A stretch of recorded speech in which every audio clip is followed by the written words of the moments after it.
Hello student, या व्हिडिओमध्ये आपण बघणार आहोत वॅलन्सी हा एक इम्पॉर्टंट पार्ट आहे. कारण कुठलीही केमिकल रिॲक्शन घ्यायची म्हटलं तर तुम्हाला त्याच्या आधी वॅलन्सी माहीत असणं गरजेचं आहे. कारण त्यावरूनच समजू शकतं की कोणता ॲटम किती बॉन्ड फॉर्म करू शकतं. ओके, सो आज आपण या लेक्चरमध्ये पाहणार आहोत वॅलन्सी मीन्स व्हॉट. पण त्याआधी तुम्हाला माहीत असणं गरजेचं आहे.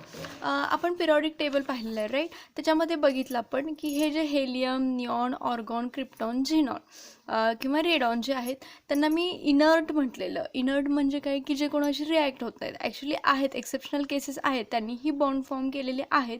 पण आत्ता हे लक्षात ठेवा की हे जे आहेत ते सहसा कोणाशी रिॲक्ट होत नाहीत. का होत नाहीत? कारण ते जे आहेत ते फुलफिल आहेत. लक्षात घ्या, त्यांना जेवढे इलेक्ट्रॉन पाहिजेत तेवढे इलेक्ट्रॉन त्यांच्याजवळ आहेत, म्हणून ते कसे आहेत? फुलफिल आहेत. ओके, सो आता हे लक्षात घ्या.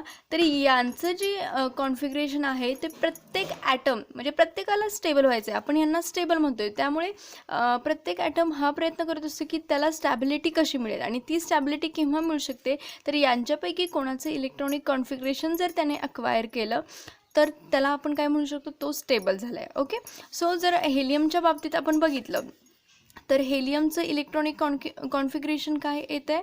तर त्याचा ॲटॉमिक नंबर आहे 2. So 1s2, right. हे त्याचं इलेक्ट्रॉनिक कॉन्फिगरेशन. त्याचं जर स्ट्रक्चर बघितलं तर अशा पद्धतीने असणार आहे, बरोबर. आणि इथे किती इलेक्ट्रॉन असणार आहेत? 2. म्हणजे थोडक्यात काय, तर ही जी एस ऑर्बिटल फक्त हेलियमकडे आहे आणि त्याच्यामध्ये ऑलरेडी 2 एसची कपॅसिटीज 2 इलेक्ट्रॉनची आणि ते फुलफिल आहे. सो हेलियमला आता कोणाकडून इलेक्ट्रॉन घ्यायची पण गरज नाही, कारण त्याच्याकडे डेफिशियन्सीच नाही आहे. तेच निऑन बघितलं आपण. निऑनचा ॲटॉमिक नंबर किती आहे? 10. सो त्याचं इलेक्ट्रॉनिक कॉन्फिगरेशन काय येणार आहे? 1s2, 2s2, 2p6, right. जर ह्याचं स्ट्रक्चर मी काढते, ही झाली फर्स्ट शेल. इथे फर्स्ट शेल आहे आणि इथे सेकंड शेल. फर्स्टमध्ये किती इलेक्ट्रॉन आहेत? 2. आणि सेकंडमध्ये टोटल इलेक्ट्रॉन किती आहेत? 8. सो 1 2 1 2 3 4 5 अँड 6 म्हणजे निऑनचं हे स्ट्रक्चर आहे, बरोबर. अशा पद्धतीने निऑनचं स्ट्रक्चर आहे. सो इथे लक्षात घ्या, सॉरी 6 नाहीत, 8 आहेत टोटल. 4 आणि हे 8, हे 6 7 आणि 8. सो हे झालं निऑनचं. म्हणजे थोडक्यात काय, जी निऑनची जी शेल आहे, सेकंड शेल, फर्स्ट शेलमध्ये 2, फर्स्ट शेलची कपॅसिटी 2 इलेक्ट्रॉनची आहे. सेकंड शेलची कपॅसिटी आपण कसं सांगू शकतो? सेकंड सेलमध्ये कोण कोण असतं आहे? एस प्लस पी असतो ना. फर्स्ट शेलमध्ये फक्त एस असते, त्याची इलेक्ट्रॉन किती? 2. सेकंड शेलमध्ये एस आणि पी असते, एसचे 2 आणि पीचे 6, दॅट मीन्स 8. म्हणजे निऑनसाठी ही जी सेकंड शेल आहे ती कशी आहे? फुलफिल आहे, लक्षात घ्या. त्यामुळे हा पण कोणाला इलेक्ट्रॉन देणार नाही आणि कोणाकडून इलेक्ट्रॉन घेणार नाही, कारण त्याच्यामध्ये एस आणि पी ऑर्बिटल आणि ते दोन्ही ऑर्बिटल कशा आहेत? फील्ड आहेत.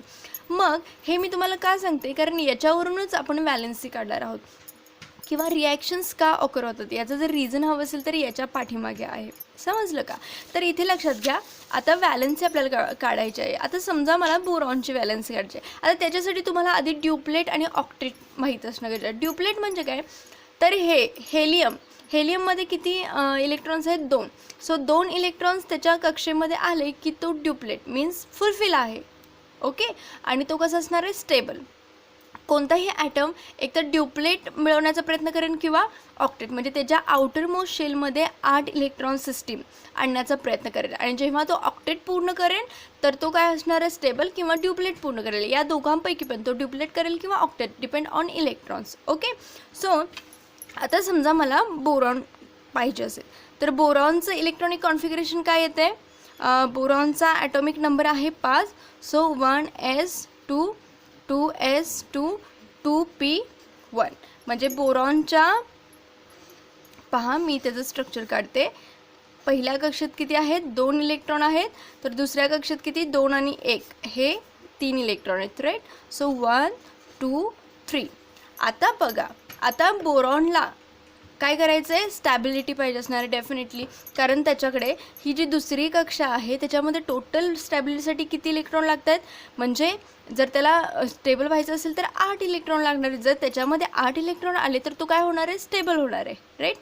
पण या केसमध्ये त्याच्याकडे 3 इलेक्ट्रॉन आहेत. जर त्याला ऑक्टेट पूर्ण करायचं असेल, 8 इलेक्ट्रॉन सिस्टीम पाहिजे असेल, तर तो काय करेल, एकतर 5 इलेक्ट्रॉन काय करेल, दुसऱ्याकडून घेईल, बरोबर, कुणाकडून तरी 5 इलेक्ट्रॉन घेईल, राईट. जर त्याने 5 इलेक्ट्रॉन घेतले तर इथे टोटल किती होतील, 8 इलेक्ट्रॉन.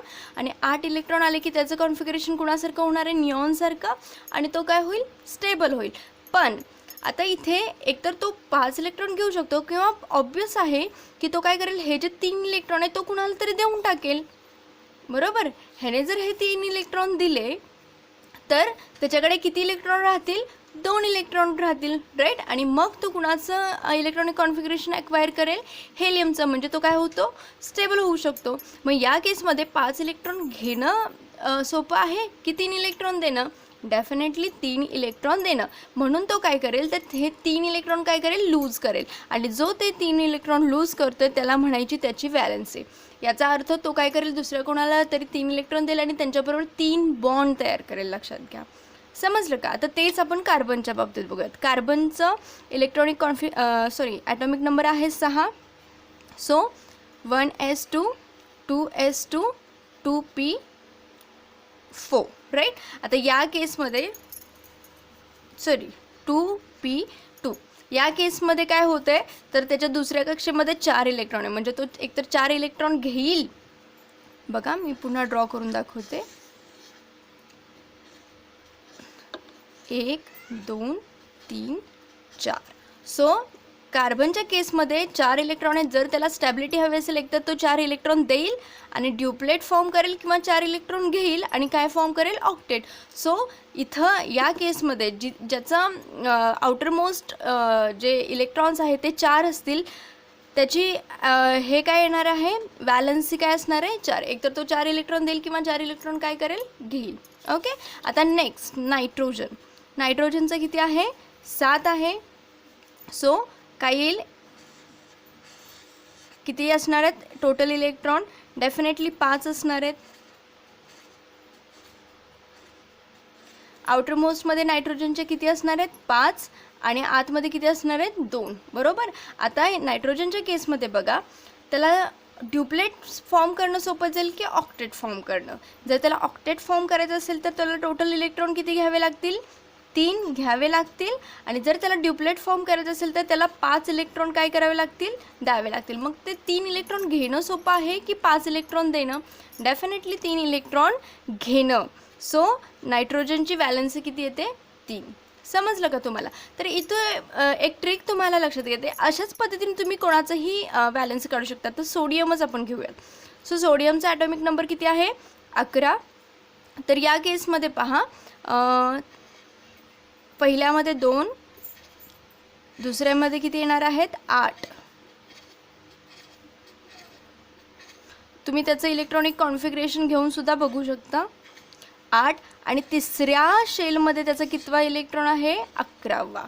अशा पद्धतीचं काय आहे, स्ट्रक्चर आहे सोडियमचं. आता या केसमध्ये त्याला जर ऑक्टेट फॉर्म करायचं असेल, बरोबर, ऑक्टेट तो फॉर्म कसा करू शकतो, तर हा जो 1 इलेक्ट्रॉन आहे तो डेफिनेटली तो काय करेल, देऊन टाकेल. त्याने जर हा इलेक्ट्रॉन देऊन टाकला तर त्याच्या कक्षेमध्ये किती इलेक्ट्रॉन येतील, आउटर मोस्ट शेलमध्ये 8 इलेक्ट्रॉन. आणि अशा पद्धतीने जो सोडियम आहे तो काय करेल, स्टॅबिलिटी मिळवेल. सो जो सोडियम आहे त्याची वॅलन्सी किती आहे, 1.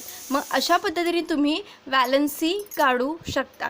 ओके. सो सिम्पल, जे 4च्या पुढचे आहेत, ओके, 4च्या पुढचे जे आहेत त्यांची जर वॅलन्सी तुम्हाला काढायची, म्हणजे ज्यांच्या आउटर मोस्ट शेलमध्ये 4पेक्षा जास्त इलेक्ट्रॉन आहे त्यांची, उदाहरणार्थ जर फॉस्फरस घेतलं, सो जर फॉस्फरसचा ॲटॉमिक नंबर किती येतो आहे, तर 10 11 12 13 14 15, राईट.